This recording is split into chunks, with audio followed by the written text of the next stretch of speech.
जमीन से 480 फीट ऊंचे और 5000 साल पहले बने इन मिस्र के पिरामिड्स के अंदर ऐसा क्या था जिसको सिर्फ देखने के लिए रिसर्चर्स ने एक रोबोटिक कैमरा पिरामिड के अंदर भेजा।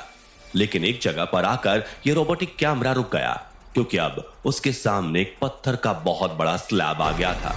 रिसर्चर का मानना था कि इस पत्थर की दीवार के उस पार जरूर कोई ऐसा राज छुपा है जो पिछले 5000 सालों से दफन है।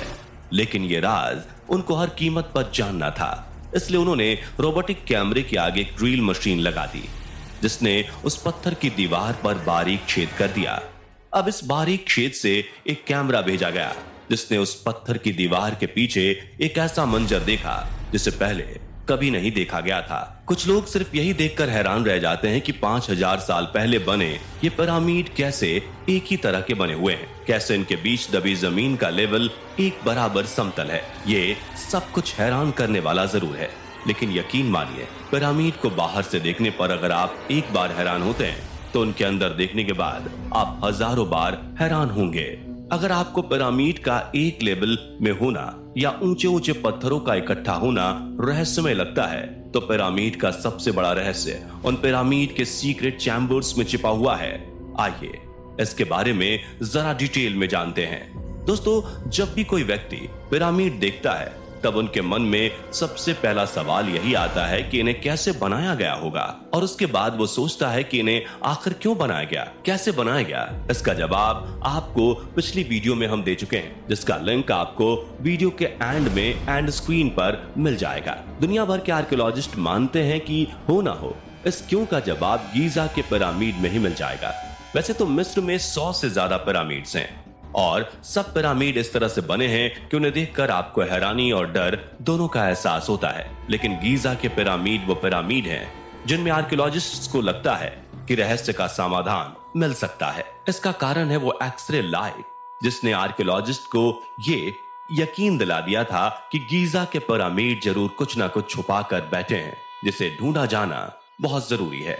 अगर शुरू से जाने तो यह कहानी स्टार्ट होती है साल 1879 में। पहली बार आर्कियोलॉजिस्ट को पिरामिड की दीवार में एक ऐसा सुराग नजर आया जिसे एक दरवाजे के तौर पर यूज किया जा सकता था, लेकिन वो सुराग बहुत छोटा था। फिर भी उससे जब किसी तरह घुसकर आर्कियोलॉजिस्ट पिरामिड के अंदर पहुंचे तो उन्हें समझ आया कि यह रहस्य सिर्फ बाहर तक का नहीं है। अंदर एलियन भाषाओं में कुछ ऐसा लिखा गया था जिसे ना तो आज तक देखा गया था और ना ही किसी लिंग्विस्ट तक को उम्मीद थी कि इस तरह की भाषा भी होती है। अब तक ना तो मेसोपोटामिया की खोज हुई थी और ना ही सिंधु घाटी सभ्यता को ढूंढा गया था। उस दिन से शुरू हुई आर्कियोलॉजिस्ट की यह खोज आज तक चल रही है, लेकिन इसमें एक माइलस्टोन भी है जिसने इस खोज को एकदम से पलट दिया, और वो खोज है इन पिरामिड का एक्सरे करना। यह एक्सरे इतना जरूरी क्यों था, यह समझने के लिए आपको यह जानना जरूरी है कि पिरामिड के अंदर सबसे पहले आर्कियोलॉजिस्ट को क्या मिला। दरअसल जब आर्कियोलॉजिस्ट पहली बार इस पिरामिड में गए तो उन्हें यह समझ में आया कि यह एक तरह की कब्रगाह है, और यहाँ दरवाजे में बड़ी ग्रेनाइट की ताबूत देखकर वो ये समझ गए कि इसे बनाने के पीछे कोई बहुत बड़ा मोटिव होगा।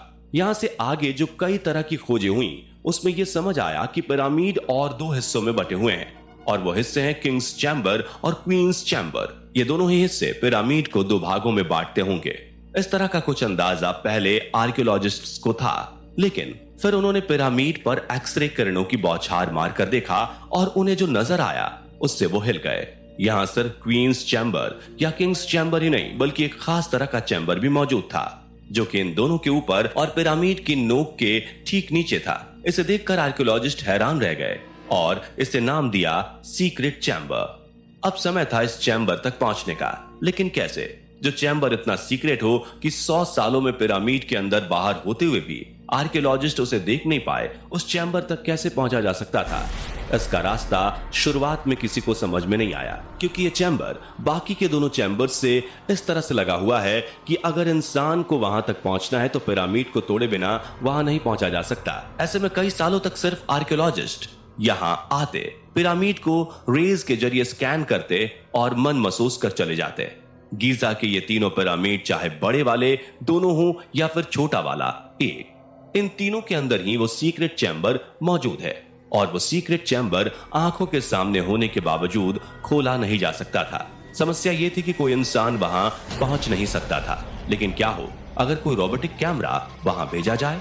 यही सोचकर एक रोबोटिक कैमरा बनाया गया और वो बनाने के बाद उसे पिरामिड के बीच बने सुराख में इस तरह से दौड़ाया गया कि वो किंग्स चैम्बर या क्वीन चैम्बर से होते हुए सीक्रेट चैम्बर तक चला जाए। आर्कियोलॉजिस्ट रॉब रिचर्डसन को पहले ये लगता था कि हो ना हो इन चैम्बर्स के जरिए ऊपर जाने का रास्ता जरूर होगा, लेकिन उस रोबोटिक कैमरे को निचले दोनों चैम्बर्स में घुमाने के बाद उन्हें समझ आया कि ये तीनों चैम्बर्स आपस में जुड़े हुए नहीं हैं, मगर सीक्रेट चैम्बर तो खोलना ही था, भले ही उसके अंदर इंसान ना जा पाए, क्योंकि एक छोटा सा कैमरा भी अंदर जाकर अपना काम कर सकता था। ऐसे में रॉबर्ट रिचर्डसन ने अपने आर्कियोलॉजिस्ट दोस्त डॉक्टर तेजे चियोंग से बात की और अगले 5 साल वो कुछ ऐसा बनाने में लग गए जो रोबोट भी हो, कैमरा भी हो और साथ में वो पिरामिड को ड्रिल भी कर सके।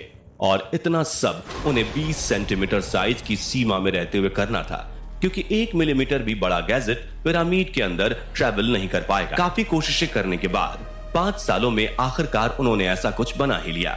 इसे बनाने के बाद उन्होंने उस रोबोटिक कैमरे को किंग्स चैम्बर में फिर से छोड़ दिया और ये उस दीवार तक पहुंच गया जिसके पार सीक्रेट चैम्बर था। यहां आकर रोबोटिक कैमरे ने अपने ड्रिलिंग फीचर का प्रयोग किया और साथियों, पहली बार हम उस जगह पर थे जिसे सीक्रेट चैम्बर कहा जाता है। इसके अंदर घोर अंधेरा था, लेकिन जब रोबोटिक कैमरे की लाइट की मदद से देखने की कोशिश की गई तो ये नजर आया कि ये जगह भी एक कब्रगाह जैसा ही है, जिसमें बहुत बड़े बड़े शब्दों में जमीन के ऊपर कुछ लिखा गया है। दरअसल पुरानी सभ्यताओं में जब भी इंसान किसी दूसरे इंसान के पढ़ने के लिए कुछ लिखता था तो उसे वो दीवारों पर ही लिखता था, जैसे माया सभ्यता के निशान हो या सम्राट अशोक के पाली और संस्कृत लैंग्वेज के संकेत। लेकिन इसे आसमान की तरफ लिखा गया था, जमीन पर लिखा गया था। ये टेक्स्ट उस भाषा में नहीं था जो कि निचली दीवारों पर उकेरा गया था। दोनों भाषाओं के बीच ये अंतर या असमानता बताती है कि लिखा गया टेक्स्ट हमारे लिए नहीं था, तो फिर किसके लिए लिखा गया था? इसका एक जवाब ये भी था कि हो सकता है कि इस टेक्स्ट को यहाँ काम करने वाले मजदूरों के लिए लिखा गया हो। यहाँ तकरीबन 20 से 30 हजार मजदूरों ने काम किया था और उम्मीद थी कि यह उसी से जुड़ा हुआ कोई इंस्ट्रक्शन होगा। लेकिन आपको जानकर हैरानी होगी कि यहाँ के मजदूर भी शाही परिवार का हिस्सा थे, क्योंकि जब उनके स्केलेटन को एनालाइज किया गया तो ये पता चला कि उनकी भी सर्जरी होती थी और उनकी टूटी हड्डियों का इलाज भी किया जाता था। यानी कि जिसे इतनी मेडिकल सुविधा दी जा रही हो वो दास तो हो नहीं सकते। ऐसे में उसके लिए अलग भाषा लिखने की थियरी सटीक नहीं लगती। लेकिन एक थियरी और है जिसमें शायद इसका सटीक जवाब दिया गया है। ये थियरी है ओरायन कलेक्शन थियरी। दरअसल जब भी गीजा के पिरामिड को देखा जाता है तो एक बात नजर आती है, ये पिरामिड ना तो एक ही शेप के हैं और ना ही एक ही लाइन में, जबकि 5000 साल पहले लोग चाहते तो इन्हें एक शेप में भी बना सकते थे और एक लाइन में भी। हालांकि इजिप्ट के आर्कियोलॉजिस्ट का यह मानना तो था कि हो ना हो इनके बीच कोई पैटर्न जरूर होगा, और ये पैटर्न नजर आया रॉबर्ट बाउवेल को, जिन्होंने देखा कि ये तीनों पिरामिड ओरायन स्टार के बीच में मौजूद स्टार्स की तरह हैं। बीच का स्टार बड़ा होना और बगल का थोड़ा सा छोटा और सबसे कोने वाला स्टार की लाइट डीम होना, इन तीनों ही चीजों को गीजा के पिरामिड में देखा जा सकता है। ओरायंस बेल्ट से इस संबंध को सीक्रेट चैम्बर में लिखी एक अनोखी भाषा ये चीजें बताती हैं कि पिरामिड भले ही जमीन पर हो, लेकिन इनका अंतरिक्ष से कोई ना कोई संबंध जरूर है। यह संबंध हमें तब पता चल पाएगा जब किसी तरह से सीक्रेट चैम्बर के अंदर पहुंचकर वहां लिखी भाषा को डिकोड किया जा सकेगा। उसके पहले तो हम सिर्फ ये अंदाजा ही लगा सकते हैं कि आखिर उस सीक्रेट चैम्बर में है क्या और इन पिरामिड को क्यों बनाया गया होगा। वैसे दोस्तों, आपको क्या लगता है इन पिरामिड्स को बनाने की क्या वजह रही होगी? अपना जवाब कमेंट बॉक्स में जरूर शेयर कीजिएगा। बाकी हमारी आज की इस वीडियो में बस इतना ही। वीडियो अच्छी लगी हो तो इसे लाइक और शेयर जरूर करना, और अगर आप चैनल पर नए हैं तो चैनल को सब्सक्राइब भी जरूर करें। मिलते हैं जल्दी ही एक ऐसी और इंटरेस्टिंग वीडियो में।